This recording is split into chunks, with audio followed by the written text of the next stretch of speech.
In the year 2022, gamers everywhere are in despair, with no good gaming podcast to listen to, until out of the ashes arose the multiplayer gaming podcast with its funny hosts, incredible gaming content, and phenomenal community. You too can be the hero the world needs by heading over to multiplayersquad.com and helping support the show. Now let's hear from our champions in this incredible episode.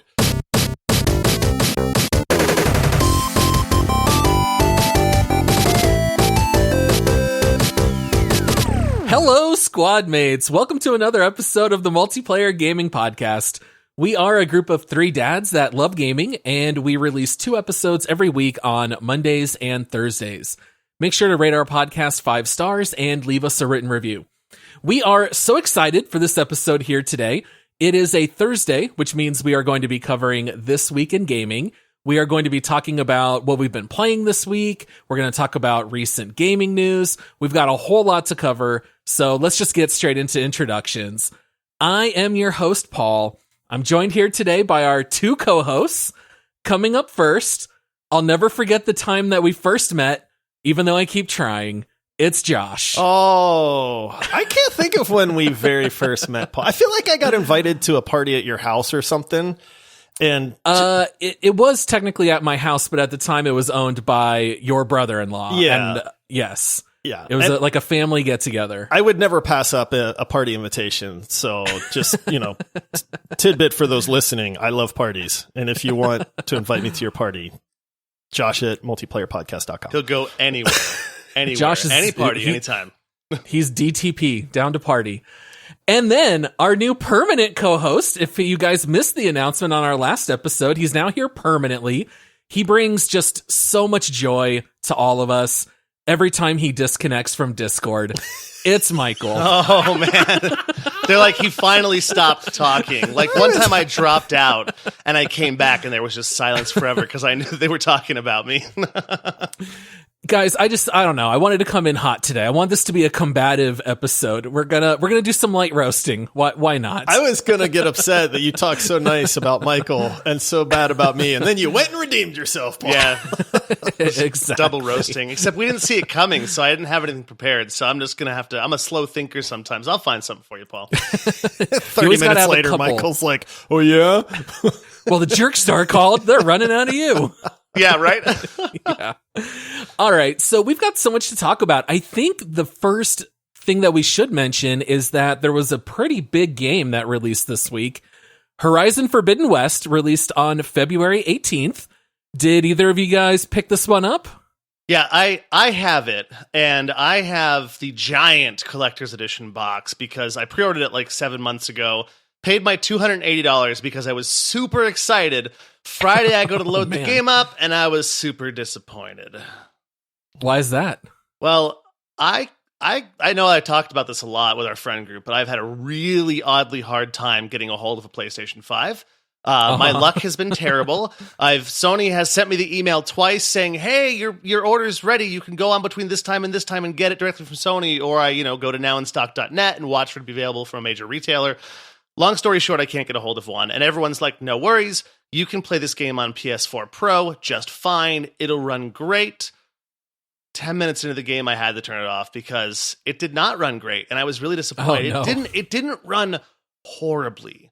But it's funny because I actually pulled up an article on it. And it talks about how, game, it's great. It's playable on PS4 and it's fantastic. There's just a couple small things. And those couple small things they mentioned was like during the cutscenes, the background won't load. Like you're watching Aloy over like these crazy blurry polygons.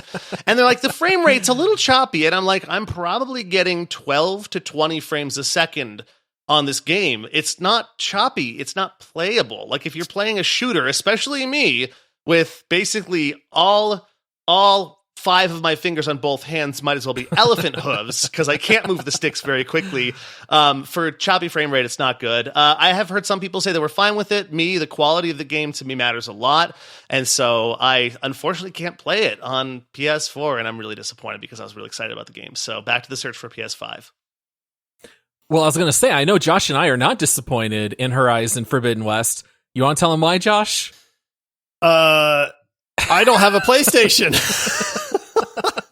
And I do, but I didn't have any real desire to buy this one. So I mean, we're sandwiched between Lost Ark, which we've been playing a lot of. We've got Elden Ring that will be coming out just a few days after this episode airs, which I'm super pumped for. Famously we said, hey, we're not going to have time to dive into this. I am a little sad for you though, Michael, because I know you were really looking forward to that game. But then on the flip side, it's kind of like you have to play Elden Ring with us now. So welcome to forced gaming, buddy. I know, right? No, it's funny I was thinking about that today, and they didn't do an intro on the podcast about Patreon support and so forth, but I can't wait to be forced into my first Legendary supporter game because you know how it is. I always want to play my RPGs, and I just can't wait for someone to force a shooter on me. It's always interesting if someone picks a game that you've literally never heard of, and I don't even look it up. I just immediately buy it, download it, start playing. There is something really fun about that when it's just like, you know what, it's out of my hands. I don't need to worry about it. I'm just going to start playing. And there is something exciting about it. There's been some nice surprises with those as well. Yeah.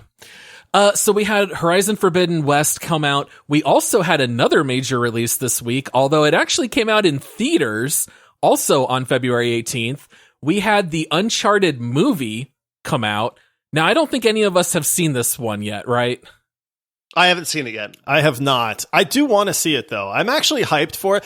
Having never played the Uncharted games, I know nothing other than the movie just looks like it's fun, which is my cup of tea for a movie. Yeah, I'm in the same boat. And also, apparently Tom Holland rules all major properties right now. And so it's like after seeing Spider-Man a few months ago, I was really excited to see, the now titled Nathan Drake project. But I haven't seen it yet. I'll be seeing it this week. Nice. Yeah, I'll be curious to hear once you guys have seen it, to hear a personal recommendation. Now, I think that serves as a really nice segue because there were so many news articles this week about video games being turned into TV shows and or movies. Now, previously, we did talk a little bit about DJ2 Entertainment. They are adapting things like It Takes Two, Tomb Raider, Disco Elysium, Little Nightmares. But then I'm just going to very quickly run through a whole bunch of extra stories that came out here this week. All right. So first of all, Sonic 2 has not released yet, but they have already greenlit Sonic 3. We also found out that there is going to be a spin-off Knuckles TV show, which will star Idris Elba. The Cuphead series already released on Netflix. Netflix is also working on a live-action BioShock movie. Halo Season 1 released on Paramount. They greenlit Season 2. Amazon is working on a Fallout TV series. They announced that Walton Goggins is playing the lead role. And in addition to all of that, we already have older news with things like The Last of Us coming out for HBO next year. We have the Borderlands movie coming out later this year. The guy who directed Uncharted is now working on a Jack and Dexter film. Guys, we are just being hit left and right with all these video game adaptations. Do you guys care about any of these? Are there any that you're looking forward to? Are there any that you think are going to be awful? Like, what do you guys want to talk about? I'm not looking forward to any of them, to be honest. Because historically they've all been so bad. Video game movies are terrible. Like, is Halo out? Is it actually released on Paramount at this point? Not yet.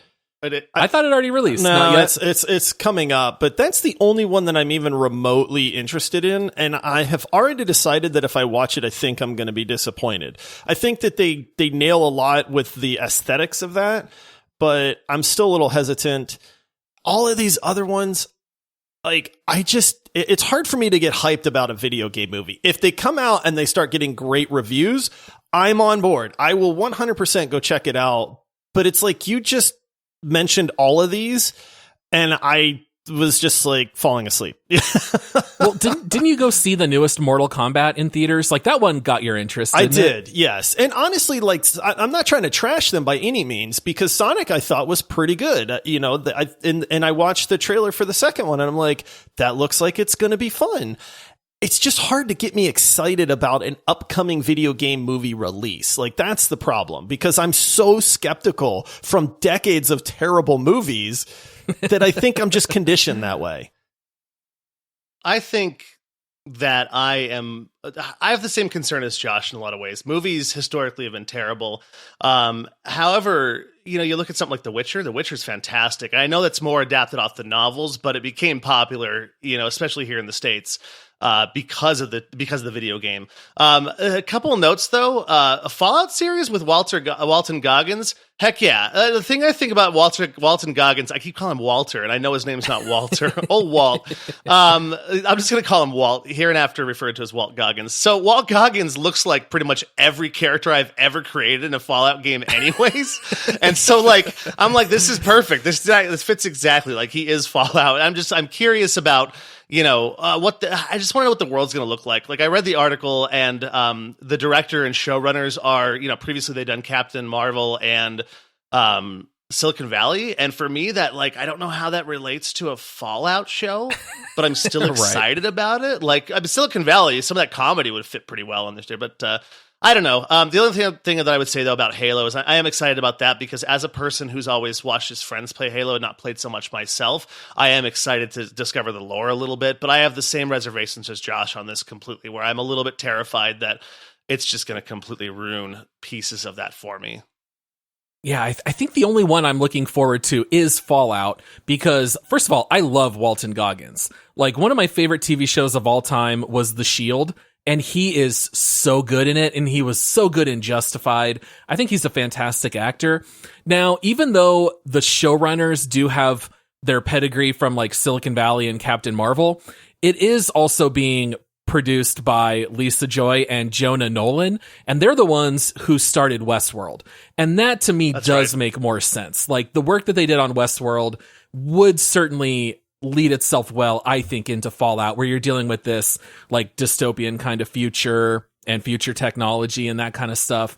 But yeah, the rest of these, I'm not sure I really care about. Does that also mean that after 2 seasons, the show's going to just be terrible? Because Westworld kind of fell off pretty fast for me. It did fall off pretty quick, yeah. At least we have season 1 to go back to. Yeah. I love me some post-apocalyptic type themes in movies and stuff like that. So the Fallout one definitely gets me most interested. And I'll say this, if there was ever an actor that, had the face to play a ghoul in Fallout, it's Mr. Goggins. Poor Walton. He also, there's just something with that face where I could believe that he's a good guy or a bad guy, which is why every role he's ever played plays into that. You're not sure what he's going to do at any moment.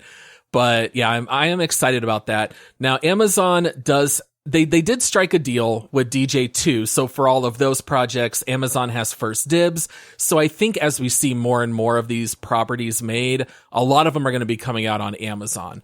I don't know if it's something I'd want to go spend money on, but I already have Amazon Prime. So I'll probably check them out as they become available. No, that's a perfect point. And I'll tell you though, one of the few, basically streaming services or production companies I would trust to do this, it may be Amazon, because Amazon does have some incredible shows. When you look at things I just lost all of my train of thought. Wheel of Time. The Wheel of Time. Really I know Josh loves that. Yeah, there you go. And the new Lord of the Rings that's coming out, I'm really hyped for. I'm kind of scared about that one too, but again, because don't mess up my lore. We'll see how many creative liberties they want to take on that whole thing. So. Well, yeah, so we've got, so many of these different properties coming out. I'll be very curious to see how those go. And then I did joke in our previous Twig episode that we always have to block off a chunk where we talk about what major acquisition went down this week. Because week after week after week, we had these major acquisitions. This headline by itself started cracking me up, and I had to read the article. But basically, long story short, Ubisoft came out and said, hey, if anyone wants to buy us, we'll listen to any offer. I feel like they're a kid they're kind of fishing. Pick a kickball. You know what I mean? Looking around going guys, I can kick the ball, pick me. And everybody's going and we'll take Blizzard. We'll take Bungie. Yeah. How about Bethesda? Come on over, Bethesda. Come on. Yeah. Instantly when I saw this news, I read the article and I saw that in 2016, they said, we will fight to stay independent at any cost. And now in 2022, it feels like the company motto has changed to, we surrender. Like, Yeah. Well, you Which see is the prices, right? The prices keep rising and rising. They're like, wait, how many billion did Activision get? How many billion for Bungie? So all of a sudden they're kind of like, hey, we're not for sale, but if anyone wants to write a number down on a piece of paper, we're going to look at it. Slide across the table in a manila envelope. Yes. It actually did make me look them up. And so their stock is like $10 a share. So they're obviously like a lot smaller than something like Activision Blizzard.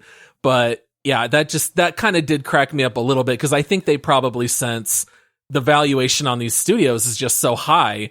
It probably would be the right time to sell if you were ever going to consider it. Well, and they've had some notable delays too. Like Skull and Bones has been delayed like a whole bunch as well. They've had some big delays that I think they were putting a lot of money into, and it's really hurt them from a financial aspect.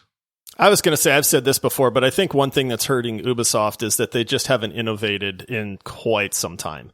Their formula is the same formula it's been for, I don't even know how long.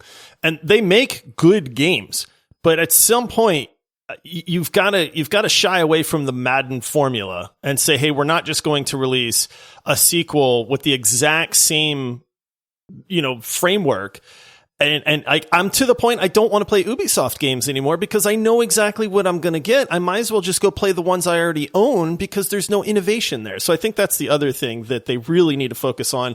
You mentioned Skull and Bones, Michael, and I am very, very excited for Skull and Bones, but it's still a ways off. So let's hope that breaks the formula a little bit. Yeah, and let's hope that whoever buys them doesn't just say, you know what? We're not far along enough. Let's just completely scrap it, which is what I'm terrified of because I'm excited about it too. It's always nice to have a good pirate game out, right? Yes. All right. So if anyone's looking to purchase a nice French developer, Ubisoft will listen at this point. All right. And then this next story was probably my second favorite one of the week, but EA had a town meeting where they were addressing some of the, I guess, underperforming aspects of Battlefield 2042. Let's just say it was a little bit of a rocky release. What? And they were addressing why Battlefield has not performed as well. And so, they're very smart people. They've got a lot of scientists and statisticians. They're looking everything over. And ultimately they decided that Battlefield 2042 has only underperformed because of COVID and because of Halo Infinite. Now, what's your guys' reaction to that? Oh, how can you? Because guess who else programmed their game during COVID? Halo Infinite. Yeah, right. And everybody else too. No, it's funny because when you talk about that, first of all, it's pure deflection and it's garbage. It's a joke. Let's point it to whatever it is. But it's funny because I actually recorded my first ever Quick Takes episode, which will be out at some point. And I laughed because it harked back to my thought on that. The epic failure that was Super Mario Brothers, the movie back in 1993. The showrunner said the same thing. They were like, we had a great movie. It was incredible. It's just Jurassic Park came out 2 weeks earlier, so no one went and saw our movie. And it also had dinosaurs. And I'm like, that is a joke. Dude, yeah. I'll tell you what, if EA had come out like CD Projekt Red did and said, listen, we messed up. We admit it. Here's why we messed up. And, everybody kind of blows off the excuses, right? And the reasoning. And they go, hey, that's on you. But if they had just come out and said, we released a bad product, we're sorry. I think people would be much more forgiving. And I would be willing to chalk it up to, hey, they learned their lesson. Let me start looking forward to the next one. Right? Well, yeah. But the problem is this stupid corporate CEO speak that they're doing where they're like, hey, instead of realizing and acknowledging that this game's terrible, how about we blame it on Halo? And it's like, right. Dude, you're so removed from like what gamers are telling you that it gives me no hope for this franchise anymore. My thing, too, is it's almost disrespectful, or it is disrespectful to the fans. So if I worked for a CEO and I came to someone with just only excuses and I said, hey, you know what, this happened, COVID and stuff. The way you go to people is you say, accountability, I messed up. Here's what I'm doing to fix it going forward. But the CEO who hears this stuff all day long is instead telling the fans excuses. It's just it's a disappointment. And sorry if it was a little harsh on that, but I'm disappointed. Oh, no, you're allowed to be harsh when it comes to stupid game developer. Yeah, it really just seems like EA does not understand at all why this game failed. I also did not like the fact that I read in this article from Eurogamer that they are quoting what they said during the town hall, and they said, quote, "The bug count for Battlefield 2042 fell into the range that EA expected when compared to other titles."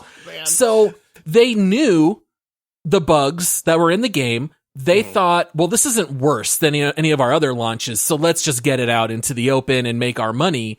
So they knew it was an unfinished product. They don't seem to understand why that was a problem. They don't seem to understand that the problem's not Halo. There's room to have Halo and Call of Duty and Battlefield. We're more than happy to play all these games together because they each have their own niche. But if you release a game that's completely unplayable like Battlefield, and now it's just loaded with unplayed bots. Famously, there are streamers playing Battlefield, but they're being paid by EA to stream it, and so their characters get stuck underneath hallways and stairwells, and they don't even acknowledge it because they're afraid to speak ill of the game. But meanwhile, all the rest of us are like, this game's just a complete train wreck.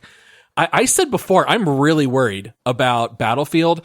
I know we're still going to get more titles, but I just worry if we're not seeing a major downtrend where maybe Battlefield just eats dirt sometime here in the near future. I think you might be right. And the thing is, too, I don't understand this concept that some of these developers have. When you release a steaming pile of stinkiness, this family friendly, guys. So, and then you sit there and you say, hey, we'll make it better. We're going to dedicate, guys. We're dedicated to Battlefield 2042.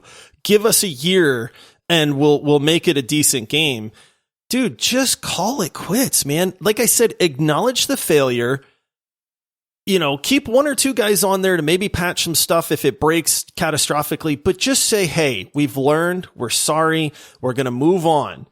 And then don't do it again. It's so telling that EA came out and said, we know that there was 180 bugs in this game, but that's acceptable. That's the level of bugginess that all of our games have released with. So it's okay, right? And that's just another one of those things where it's like, you want to look at them and go, do you know what you're saying right now? Yeah, it's like when you try to quantify the bugs, but what about the magnitude of these bugs? Like, we have 182 bugs. One of them only happens in this zone on this one tile where the pattern is off a little bit. We'll fix it in a patch or something. Versus, we can't play this game, because the bug is really bad. But there's only 182 of them. Yeah, exactly. Like, I don't know if you guys ever played the mobile game Game Dev Tycoon, but that's where you create your game and the game has to finish, but then the game has a certain number of bugs and they let you choose to release the game early or spend extra time finishing it. And it's like, as soon as the development finishes, they just immediately ship. Like, they're not working on any bugs. Now, this part also really made me laugh. Please tell me that game that you're talking about was made by EA. Oh, no, it was not. That would be hilarious. But they also said in the town hall that early reception of 2042 was positive. Well, we've given a couple updates on the show. I just pulled up Steam. I brought up Battlefield 2042. If I'm looking at just recent reviews, do you guys want to guess what percentage of reviews are positive? For 2042 7. At this point? Yes. I feel like I'm going to say just recent reviews. Oh, recent reviews. Oh, 11%. I'm saying 7% just because I like the number. I don't know why.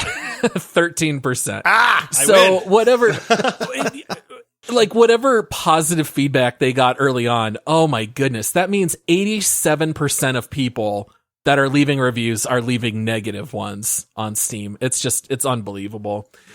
Oh my goodness. I mean, I feel like at this point we are beating a dead horse with Battlefield, but it's like just news story after news story comes out. We got to talk about it again. Like, they've got blinders. It's the obliviousness. That's the main thing that we're trying to drive home is it's like, yes, we all know that the game is bad. It's literally at the bottom of our leaderboard. What point we're trying to drive home is the fact that EA is so ignorant of what they have produced and what they have put out there, and they continue to try to make it sound like it's a good game, and that's the problem. Yeah. Yeah, it's funny just because you talk about the reviews, Paul, and I looked on that article on Eurogamer, and there was actually a poll in there, and it says, yeah. Did you like it? And 2% was what said, love it, and I'm still playing it. And I immediately snipped it and sent it over to Paul and Josh and said, these people are lying to themselves. Yeah. They're just waiting for it to get better. Oh, man. Yeah, it's such a funny poll because 49% did not play it at all. 24% were pretty disappointed. 21% hated it. So you only had 4% say it was fun and only 2% love it.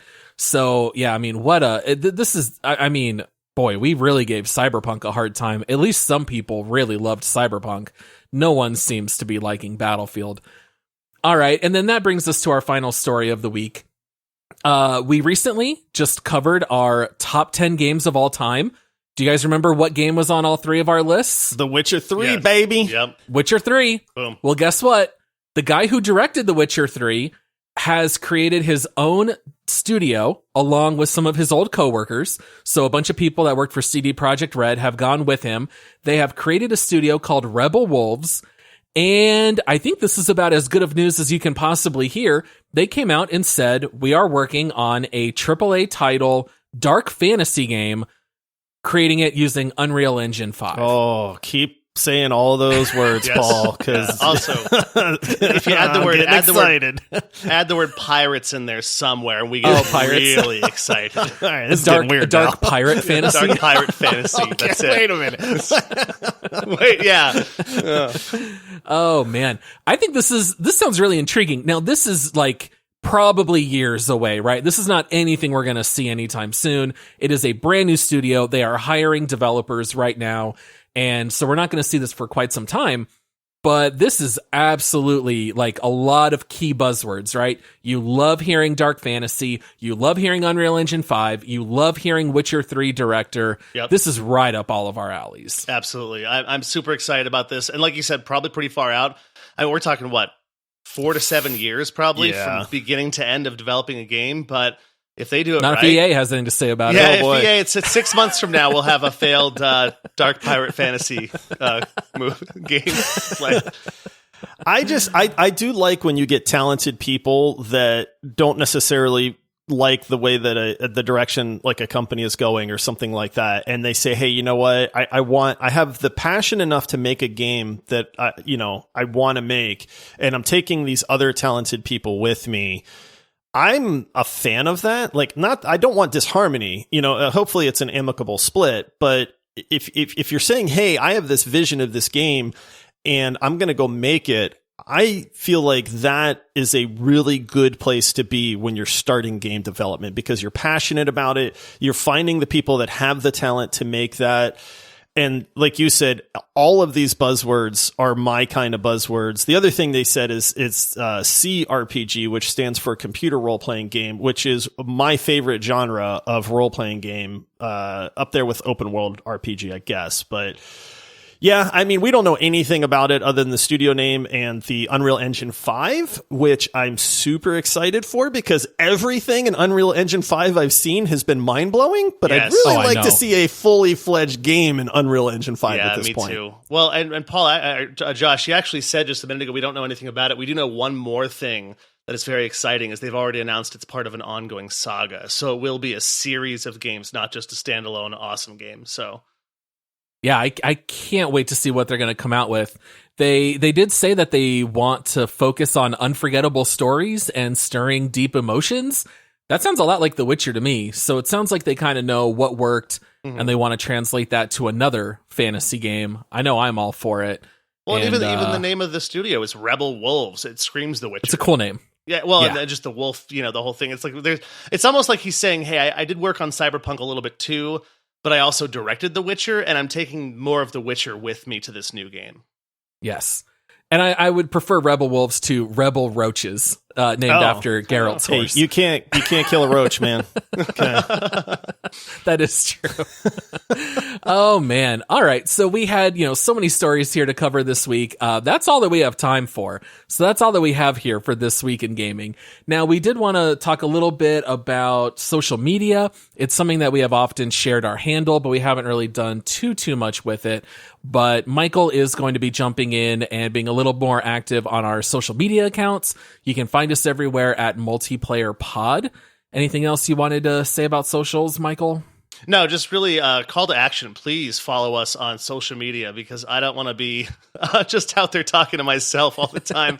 Old no, man really, yelling at clouds. But really, it'll be an engagement piece. Like like when it comes to when Paul, Josh, and I do our battle royale type style ranking and voting, like we did with the best space games and best character to have a beer with. It'll give you a chance to voice your opinion, out there and vote and actually quantify, which one you agree with a little bit more. Also, because I never win on the show apparently, but I'll probably win, in the hearts of the fans. So it'll make me feel a little better. But yeah, at Multiplayer Pod, everywhere you have your socials, and come chat us up.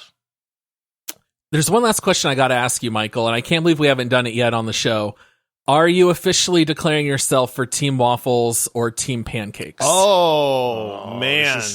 So, it's funny because I think I said something to Discord a while back, but I have a problem with waffles because I feel like I've got to cover every single square with syrup, and Michael. I have pancakes every single morning for breakfast.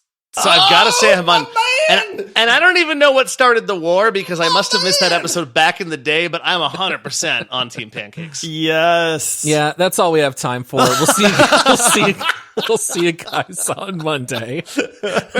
Where on Monday, Josh and I will be talking about God of War. We will unfortunately not have Michael with us because he just joined us as the third host. He did not play God of War the same time that Josh and I did, but you will be able to hear.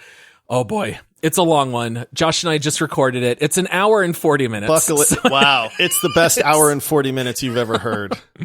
It's very, very long. And then, of course, we'll be back to having Michael on all our episodes after that. So make sure to come check out that deep dive episode on Monday. And I think that's it. So happy gaming, everybody. We'll see you all on Monday. All right. See you, everybody. Thanks, guys. Have a good one.